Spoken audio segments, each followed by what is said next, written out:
పరలోకంలో తన రాజ్యం ఎలా ఉన్నదో భూలోకంలో కూడా అదే విధంగా భూలోకంలో కూడా అదే రాజ్యం కొనసాగాలి.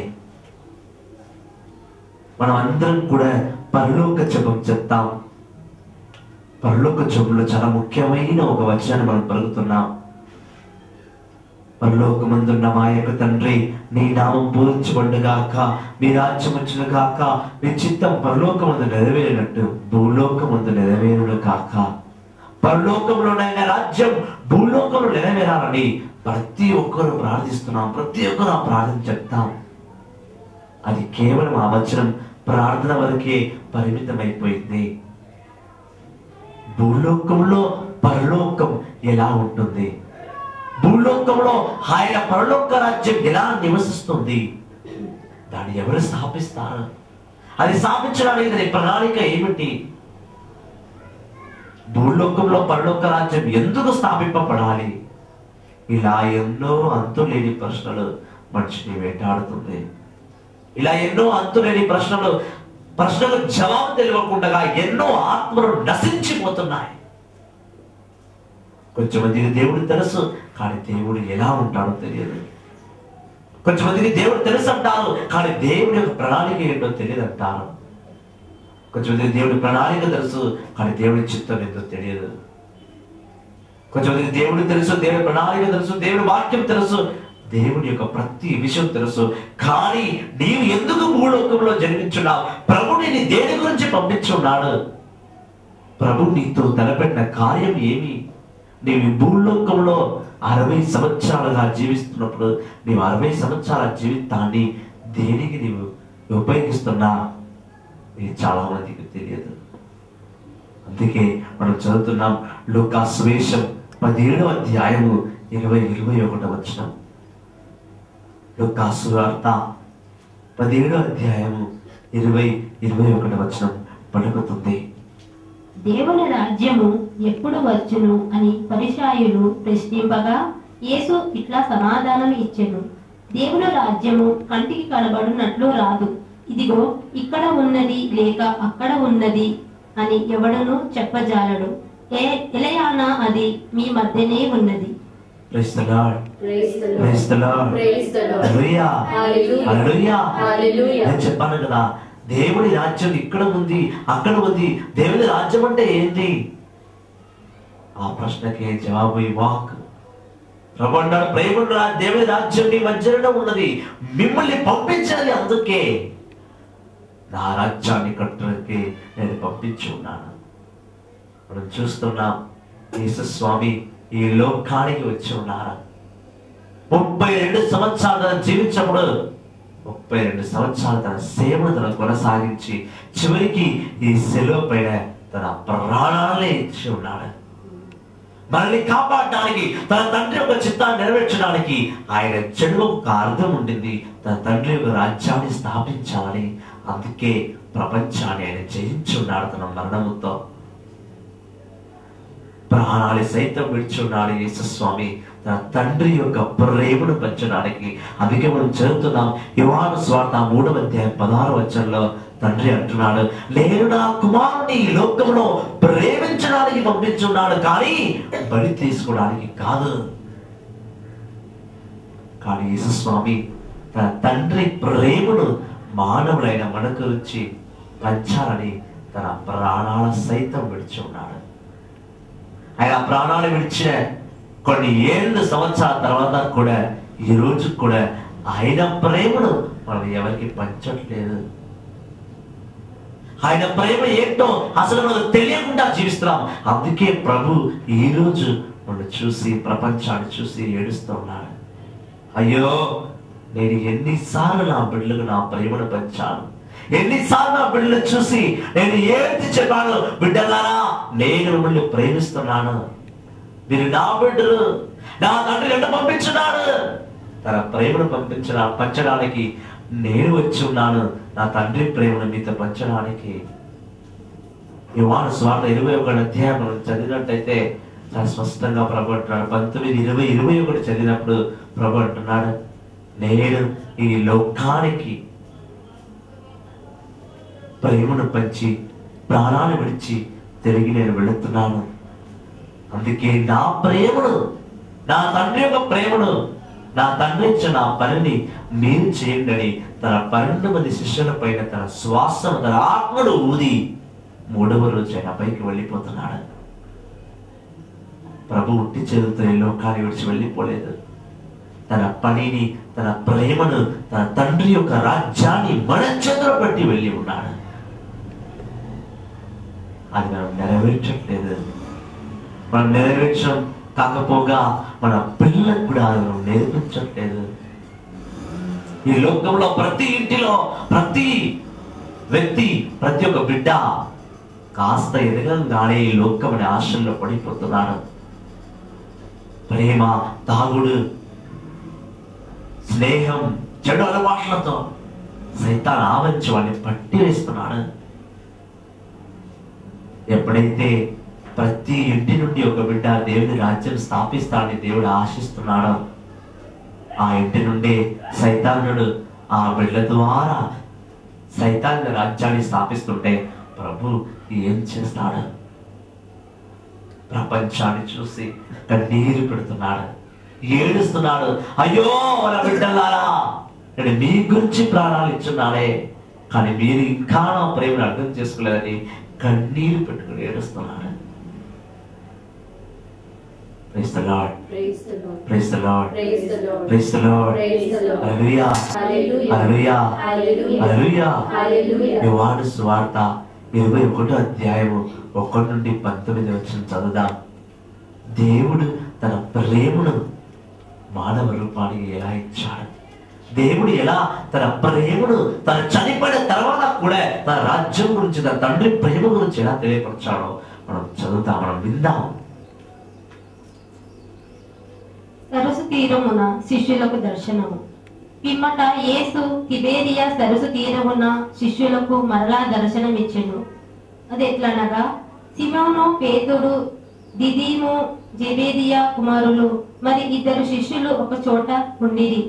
సిమోను పేతురు వారితో, నేను చేపలు పట్టబోచున్నాను అని పలుకగా, వారు మేము నీ వెంట వచ్చేదము అని వారు బయలుదేరిరి. పడవ ఎక్కిరి, కాని ఆ రాత్రి అంతయు వారు ఏమీ దొరకలేదు. ప్రాంతకాలమున యేసు సరస్సు తీరమున నిలబడి ఉండెను, కాని శిష్యులు ఆయనను గుర్తింపలేకపోయిరి.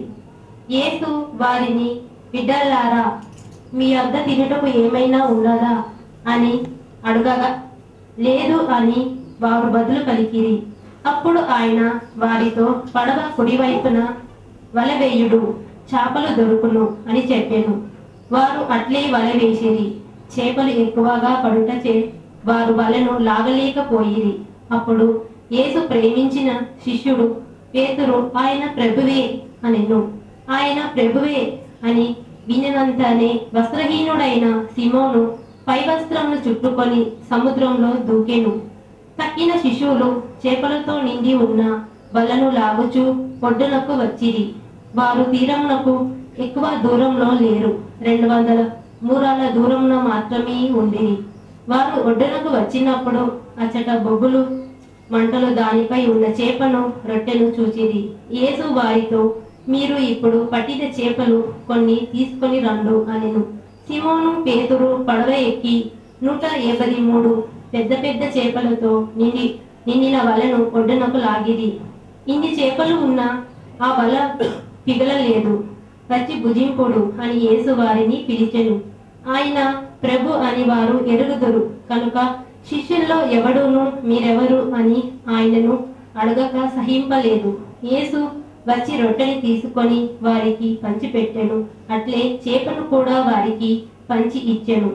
మృతులలో నుండి లేపబడిన పిమ్మట యేసు శిష్యులకు దర్శనమిచ్చుట ఇది 3వ పర్యాయము. పేతురుకు ప్రభు ఆదేశము. వారు భుజించిన పిమ్మట యేసు సిమోను పేతురుతో, యోహాన్ పుత్రుడైన సిమోన్, నీవు నన్ను వీరికంటే ఎక్కువగా ప్రేమించుచున్నావా అని అడిగాను. అందుకు పేతురు, అవును ప్రభువా, నేను నిన్ను ప్రేమించుచున్నాను అని నీవు ఎరుగుదు అని సమాధానం ఇచ్చెను. అప్పుడు యేసు, నీవు నా గొర్రె పిల్లలను మేపుము అని చెప్పెను. యోహాను పుత్రుడైన సిమోన్, నీవు నన్ను ప్రేమించుచున్నావా అని యేసు రెండవ కార్యము అతనిని అడిగాను. అవును ప్రభు, నేను నిన్ను ప్రేమించుచున్నాను అని నీవు ఎరుగుదు అని పేతురు బదులు చెప్పెను. నా గొర్రెపిల్లను మేపుము అని యేసు చెప్పెను. యోహాను పుత్రుడైన సిమోన్, నీవు నన్ను ప్రేమించుచున్నావా అని మూడవ కార్యము యేసు అతనిని అడిగాను. నీవు నన్ను ప్రేమించుచున్నావా అని యేసు మూడవ కార్యము అడిగినందున పేతురు మనసు నొచ్చుకొని, ప్రభు, నీకు అంతాయు తెలియను, నేను నిన్ను ప్రేమించుచున్నాను, నీవు ఎరుగుదు అనెను. అప్పుడు యేసు, నా గొర్రెలను మేపుము అనెను. ఆయన అతనితో, నేను నీతో నిశ్చయముగా చెప్పుచున్నాను, నీవు యువకుడవై ఉన్నప్పుడు నడుము కట్టి నీవు వెళ్ళదలిచిన చోటకు వెళ్ళేవాడు, కానీ నీవు వృద్ధుడైనప్పుడు నీ చేతులు చాచెదవు. అప్పుడు వేరే ఒక్కడు నిన్ను కట్టివేసి నీవు వెళ్ళుటకు ఇష్టపడిన చోటకు తీసుకొని పోవును అని చెప్పాను. పేతురు ఎట్టి మరణంతో దేవుని మహిమని పరపబడునో సూచించుటకు ఆయన ఇట్లు పలికెను. యేసు స్వామి మానవుడిగా ఉన్నప్పుడు తన ప్రేమను పంచి ప్రాణాలు విడిచి మూడవ రాజు ఆయన మరణాన్ని గెలిచి లేచిన పిన్పట ఒక వారం తర్వాత తన శిష్యులందరినీ ఒక గది ఒడ్డున కలుస్తున్నారు. యేసు స్వామి ఉన్నంతసేపు యేసు స్వామితో పాటు 12 మంది శిష్యులు ఉన్నారు. యేసు స్వామితో వాక్యం బోధించారు, యేసు స్వామితో అద్భుతాలు చేశారు, యేసు స్వామితో భుజించారు, అన్ని యేసు స్వామితో చేశారు. యేసు స్వామి చనిపోయిన తర్వాత 3 రోజుల పిన్పట ప్రభు ఆ 12 మంది శిష్యులకు దర్శనం ఇచ్చినప్పుడు చెప్పారు. ఆ 12 మంది శిష్యులకు చెప్పారయ్యా, చూడండి నా ప్రియ సహోదరి సహోదరులారా, నా సేవకులారా, నేను వెళుతున్నాను, నా పనిని మీరు చేయండి, నా తండ్రి యొక్క ప్రేమను మీరు ఇతరులకు పంచండి, నేను చేసిన ప్రతి కార్యమును మీరు చేయండి. ఆయన పరిశుద్ధాత్మను ఊది ఆయన వెళ్ళిపోయారు. కానీ 12 మంది శిష్యులు ఏం చేశారు? ప్రభుని పనిని, ప్రభుని చిత్తాన్ని, వాళ్ళ జీవితం ఒక చిత్తాన్ని వాళ్ళు మర్చిపోయి మళ్ళీ సముద్రంలో చేపలు పట్టడానికి వెళ్ళిపోయారు. ఏ ప్రభు అయితే ఇదే సైమోను, పేతురును ఇంకా ఎంతో మందిని ఒక్కొక్క స్థలం నుంచి తీసుకువచ్చారో పట్టుకు వచ్చి వాళ్ళకి దేవుడు అంటే ఏమిటి, దేవుడి రాజ్యం అంటే ఏంటో నేర్పించారో వాళ్ళందరూ యేసు ప్రభు ఉన్నంత వరకే ఆ పని చేశారు. యేసు ప్రభు వెళ్ళిన తర్వాత మళ్ళీ వాళ్ళ సముద్రం ఒడ్డుకు వాళ్ళ జీవిత ప్రయాణంలోకి వాళ్ళు వెళ్ళిపోయారు. కానీ ప్రభు ఏం చేస్తున్నాడు? నా బిడ్డలు నేను ఇచ్చిన పని మర్చిపోయాను, నేను పంచిన ప్రేమను వాళ్ళు మర్చిపోయారు, వాళ్ళకు గుర్తు చేయాలని ఆ సముద్రం ఒడ్డున వచ్చి పడుతున్నాడు. ఇదంతా ప్రభు చనిపోయిన తర్వాత జరిగింది. ప్రభు చనిపోయారు, పరలోకానికి వెళ్ళిపోయారు. వెళ్ళిపోయిన కొద్ది రోజుల తర్వాత ఆ శిష్యులు వెళ్ళి చేపలు పడుతుంటే ప్రభు అక్కడికి వస్తున్నాడు. వచ్చి ఏం చేశాడు? మనం వాక్యంలో చదిగా యోహాను సువార్త 21వ అధ్యాయం 1 నుంచి 19 మనం ఏం చదివా? ప్రభు వచ్చి ఎక్కడైనా వాళ్ళు తిట్టాడా?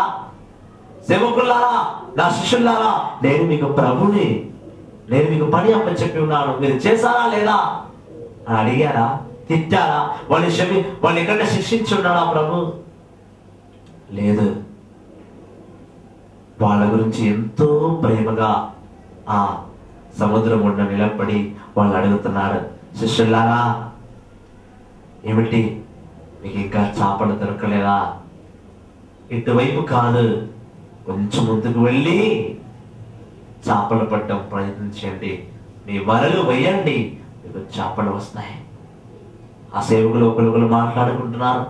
ఎవరైనా మనం చెప్తున్నారే, సరే వేద్దామని వలలు వేసినప్పుడు అందులో ఎన్నో చేపలు వస్తాయి. అందులో ఎన్నో చేపలు వచ్చాయి. ఆ వల భారంగా అయిపోయింది. ఆ వలను లాగి పట్టలేనంత బరువు అయిపోయింది. ఆ చేపలు పట్టుకొని దగ్గరగా వచ్చినప్పుడు ప్రభు అంటున్నాడు, నా ప్రియ సోదరులారా, మీరందరూ అలసిపోయారు కదా, రండి, నేను మీ గురించి భోజనం ఏర్పాటు చేసి ఉన్నాను, ప్రభు ముందు ఏం చేశారు, తన సేవకులందరూ కూడా కష్టపడుతున్నారని చెప్పేసి పక్కన ఒక మంచిగా రాళ్లతో ఒక జాగలో మంట పెట్టి ఆ మంట మీద చేపలను రొట్టెలు ఏంచి తన శిష్యులకు భోజనం తయారు చేసి ఉన్నాడు. చూడండి, ఎంత గొప్ప దేవుణ్ణి మనం ప్రేమిస్తున్నాం, ఎంత గొప్ప దేవుని బిడ్డలుగా మనం జీవిస్తున్నాం, ఎంత గొప్ప దేవుడు మనతో ఉన్నాడు. మనం తప్పు చేసిన పిలుపట కూడా, తన శిష్యులు తప్పు చేసిన పిలుపట కూడా ఆ ప్రభు వాళ్ళని దండించలేదు, శిక్షించలేదు, శాపాన్ని పంపించకుండా మళ్ళీ తిరిగి భూలోకానికి, పరలోకం నుంచి భూలోకానికి తిరిగి వచ్చి తన శిష్యులందరికీ భోజనం ఏర్పాటు చేస్తున్నాడు. తలుచుకుంటే ఆ ప్రభు అక్కడ వాళ్ళని శిక్షించవచ్చు, నేను ఇచ్చిన పని ఎందుకు చేయలేదని వాడిని శాసించవచ్చు. కానీ మన తండ్రి, ప్రేమ గల తండ్రి అలా చేయలేదు. వాళ్ళ దగ్గరికి వెళ్ళి వాళ్ళకి చేపలు లేకపోతే మళ్ళీ చేపలు పట్టించే అవకాశం ఇచ్చి వాళ్ళ గురించి మంచి కమ్మటి చేపలు రొట్టెలు తయారు చేసి పెట్టి ఉన్నాడు. అందులో ఆ శిష్యులు చూసి అడుగుతున్నారు. 7వ వచనం చదవమ్మా, యోహాను సువార్త 21వ అధ్యాయము 7వ వచనం చదవండి.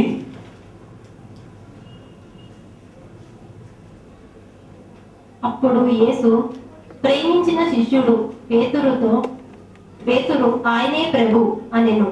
ఆయన ప్రభు అని వినినంతనే వస్త్రహీనుడై ఉన్న సిమోను పై వస్త్రం చుట్టుకొని సముద్రంలో దూకెను. అక్కడ ఉన్న శిష్యుల్లో ఒక శిష్యుడు అడుగుతున్నాడు, అతను మన యేసువేనా, అతను మన దేవుడేనా, మన భోజనం పిలుస్తున్నాడే అతను మన దేవుడా?